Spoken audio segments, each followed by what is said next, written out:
Un enfoque cristiano a la filosofía. Criterios filosóficos. Número 1. La correspondencia. La correspondencia como criterio de la verdad ha sido sostenida por muchos pensadores del pasado y del presente. Tiene cierta sencillez y precisión que la hace aceptable a la mente humana. Parece tan lógico decir que, si una idea corresponde a la realidad como tal, la idea es verdadera. Hasta este punto la mayoría de los filósofos coinciden. La verdad debe corresponder a la realidad, pero el problema de determinar cuándo existe verdadera correspondencia entre ellas es mucho más difícil de lo que parece. Los que critican esta teoría han estado prestos a señalar que es insensato hablar de comparar nuestras ideas con la realidad a fin de descubrir la verdad. En la práctica lo que realmente comparamos son unas ideas o percepciones con otras ideas o percepciones. Es imposible trasladar a la mente la realidad exterior para verificar la veracidad de la idea que se tenga acerca de ella. El problema de distinguir entre la verdad y el error gira precisamente alrededor del asunto de mostrar de qué manera una idea corresponde a la realidad, y cómo puede uno saber que tal idea corresponde a esa realidad.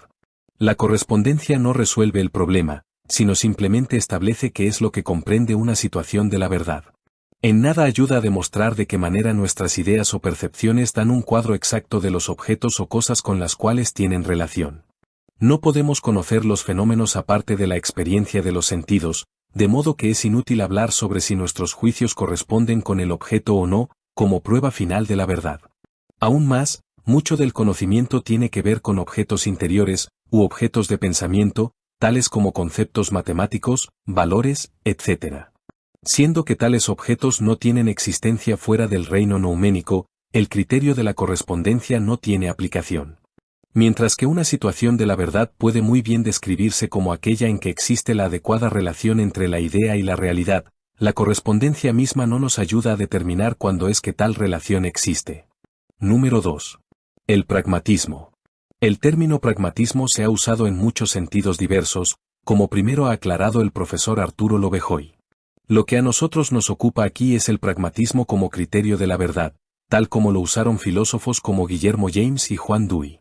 En otras palabras, nos preocupa la teoría de que la verdad debe ser definida o entendida en términos de practicabilidad o realizabilidad, como lo que produce resultados satisfactorios en la experiencia de cada día. El término fue sugerido por Carlos S. Peirce, en su ahora famoso artículo Cómo hacer claras nuestras ideas. En ese artículo, Peirce hace énfasis en que las consecuencias o efectos prácticos de un objeto o concepto es el significado que ese objeto o concepto tiene para nosotros. Lo que a Peirce le preocupaba era el uso funcional o significado de un objeto. No fue su intención insinuar que las consecuencias o efectos de un objeto en una situación particular eran equivalentes a la verdad del objeto en sí. Lo cierto es que cuando Guillermo James se posesionó del término pragmatismo de Peirce y le dio su propio contenido, Peirce desautorizó el uso que James hizo del término y acuñó un nuevo término de acuerdo con sus propósitos. El criterio pragmático de la verdad, tal como se ha entendido generalmente, constituye el gran aporte de Guillermo James. La verdad de un concepto, según James, debe determinarse por su eficiencia práctica para satisfacer un propósito específico. Una o dos citas de los escritos de James arrojan luz sobre este punto. Ideas verdaderas, dice James, son aquellas que podemos asimilar, validar, corroborar y verificar. Ideas falsas son aquellas con las cuales no podemos hacer lo mismo. Esa es la diferencia práctica que, para nosotros significa tener ideas verdaderas, y ese es, por lo tanto, el significado de la verdad, porque es por eso que se conoce la verdad. En otra de sus obras escribe James, la verdad le acontece a una idea.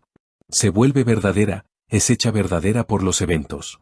Mientras que otros pragmáticos pueden diferir en el énfasis puesto sobre ciertos puntos, la idea central de que la verdad debe igualarse con la practicabilidad, con las consecuencias prácticas o lo que sea susceptible de validación por parte del individuo, se halla en todos ellos. Juan Dewey, quien llevó las sugestiones de James a conclusiones lógicas, naturalistas, afirma su manera de entender la verdad en los siguientes términos: lo que nos guía con acierto es verdadero, la capacidad demostrada para tal dirección es precisamente lo que se entiende por verdad. Ahora, una idea o concepción es una demanda, un mandato o plan para actuar en cierta manera, como la manera de arribar al esclarecimiento de una situación específica. Cuando la demanda, pretensión o plan se lleva a cabo, éste nos guía con acierto o erradamente, nos conduce al fin deseado o nos aleja de él. Su función dinámica y activa es todo cuanto importa, y en la calidad de la actividad provocada por él mismo descansa toda su verdad o falsedad. La hipótesis operante es la verdadera, y la verdad es un sustantivo abstracto que se aplica a la colección de casos reales, previsibles y deseados, que reciben confirmación en sus obras y consecuencias. No es difícil encontrar impugnadores a la concepción pragmática de la verdad. Mencionaremos unos pocos de los problemas producidos por los pragmáticos.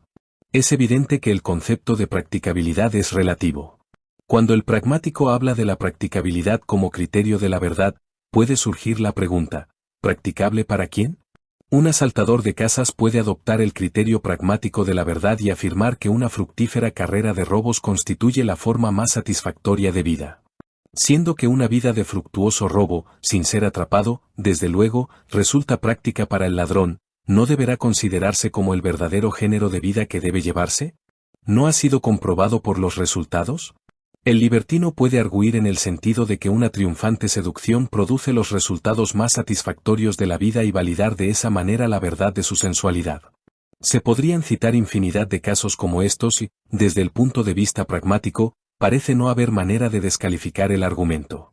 Pragmáticos como James y Dewey serían de los primeros en condenar al ladrón y al seductor, porque ellos vivieron en una sociedad dominada por la influencia de la ética cristiana, pero la verdad es que, de acuerdo con las bases del pragmatismo, no existe ninguna manera lógica de refutar tal uso del mismo. Inevitablemente el pragmático tiene que recurrir a alguna otra norma para poder objetar el uso de su criterio de la manera indicada. Aunque la practicabilidad puede constituir una prueba del valor de una idea u objeto para un fin específico, bueno o malo, no constituye en manera alguna el criterio final de la verdad. La practicabilidad por sí misma no puede determinar la esencia de la verdad.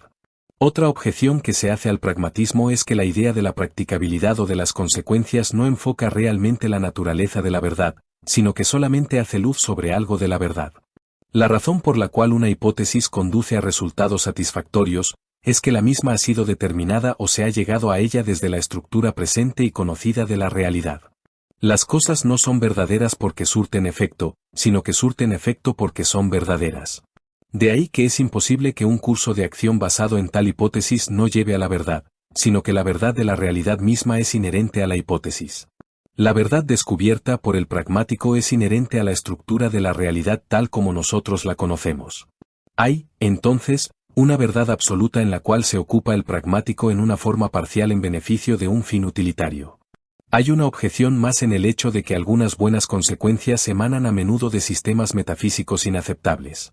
Las consecuencias solas no pueden ser la prueba final de la verdad o de la falsedad de un conjunto de supuestos que producen resultados apetecibles. De otra manera podría argumentarse que siendo que la ciencia cristiana, el mormonismo, el hinduismo, el catolicismo, el fundamentalismo, etc., han producido buenos resultados, queda establecida la verdad de las pretensiones de cada uno de ellos. Uno se ve pronto guiado a conclusiones bastante contradictorias, pero esto parece no turbar a los pragmáticos. También debe mencionarse que la practicabilidad misma es un supuesto. Mientras que los pragmáticos pueden hacer hincapié en que toda verdad está determinada por la practicabilidad de los resultados, la proposición, toda verdad está determinada por los resultados prácticos en la experiencia, es, al menos, una proposición que no está sujeta a la verificación pragmática. Número 3. La coherencia. Los idealistas insisten en la coherencia como solución al problema de la verdad.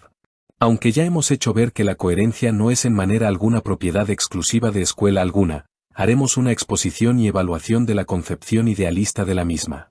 La coherencia es, en realidad, una aplicación del método científico tomado en su sentido más amplio, sin limitarlo al método científico tal como se usa en las ciencias físicas. De acuerdo con el profesor Brickman, la coherencia incluye, 1. Consistencia. Hay que partir de dos cosas que son consecuentes consigo mismas. 2. Inclusividad. Deben tomarse en cuenta todos los hechos. Debe evitarse el peligro de tender a pasar por alto datos que pueden turbar la línea del razonamiento. 3. Organización. Los hechos deben arreglarse de alguna manera, el análisis y la síntesis de los datos son muy necesarios. 4. Hipótesis. La formulación de un ensayo de solución del problema representado por los datos es el paso siguiente. 5. Verificación. Enseguida viene el paso de probar el ensayo de hipótesis adoptado. Si se comprueba que está de acuerdo con los hechos, después de cuidadosa prueba, entonces podrá aceptarse como verdad probable. Pero si falla en responder a algunos de los hechos, debe ser revisada o descartada en favor de otra hipótesis. El proceso del descubrimiento empírico y de la verificación no tiene fin. Es el método inductivo para descubrir la verdad, aplicado a la experiencia en su totalidad, y experiencia en su totalidad quiere decir toda la vida consciente del individuo, de acuerdo con idealistas como Bridgman. Los idealistas insisten en que esta amplia comprensión constituye un uso legítimo del método científico. En este punto difieren de los naturalistas porque estos últimos, por regla general, se esfuerzan por limitar el método en todos los campos de estudio a la manera en que se usa en las ciencias físicas. En la práctica, sin embargo, los naturalistas mismos no hacen esta limitación en forma consistente, como lo hemos hecho ver en el capítulo anterior. Cierto es que se vuelven celosos devotamente del método científico en su sentido más estrecho, cuando en ello va envuelta la existencia de lo sobrenatural. Sin embargo, debe subrayarse que ya sea que lo usen los naturalistas o los idealistas, el método científico sigue siendo el método empírico del descubrimiento. No cabe duda de que ocupa un lugar muy importante en la búsqueda de nuevos hechos y en la verificación de los datos científicos. La verdad así descubierta debe considerarse siempre como verdad probable. Es así porque el científico no puede estar seguro de nada que esté más allá de sus experimentos. Puede, sobre la base de muchos experimentos, generalizar, formulando una ley científica, pero la misma no puede considerarse como la última palabra porque futuros experimentos pueden cambiar el cuadro. Por supuesto que las leyes científicas, tal como la que se refiere a la caída de los cuerpos, por ejemplo, se han sostenido durante un periodo de tiempo tan largo que se les puede considerar como ciertas sin ninguna vacilación. Pero la búsqueda de la certeza sigue siendo una ilusión tanto para el idealista como para el naturalista en este respecto. Sigue en pie la interrogante sobre cuál de los usos del método científico es el que agota el mundo de la verdad. Es claro que las presuposiciones de cada tipo de pensador lo dirigen a las conclusiones por él alcanzadas. Y resulta por demás interesante que tanto el naturalista como el idealista se consideran a sí mismos perfectamente coherentes en la interpretación de los datos suministrados por la experiencia.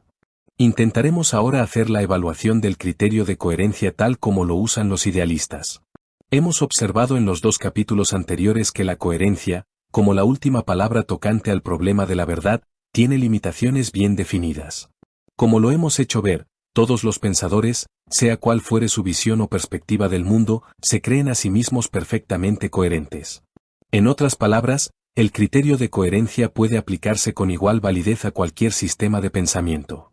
El punto débil de la coherencia como la solución al problema de la verdad, está bien expresado por Homer Dubs cuando escribe que, la dificultad lógica para la aplicación del criterio de la coherencia estriba en que, a fin de probar la verdad de cualquier proposición de conformidad con esta teoría, debe conocerse primero el sistema a que pertenece. Es decir, que la coherencia presupone la existencia de un cuerpo de verdades. Establece que cualquier proposición que encaja en lo que es verdadero es verdadera, mientras que la que no encaja en lo que es verdadero es falsa. ¿Pero cómo justificamos el primer juego de verdades? Es eso precisamente lo que buscamos, validar las primeras verdades que la teoría de la coherencia presupone. No sorprende que muchos sistemas del pasado, que se suponían coherentes, hayan fenecido desde hace mucho tiempo. La astronomía de Ptolomeo se consideró en una época como la solución coherente a un problema específico.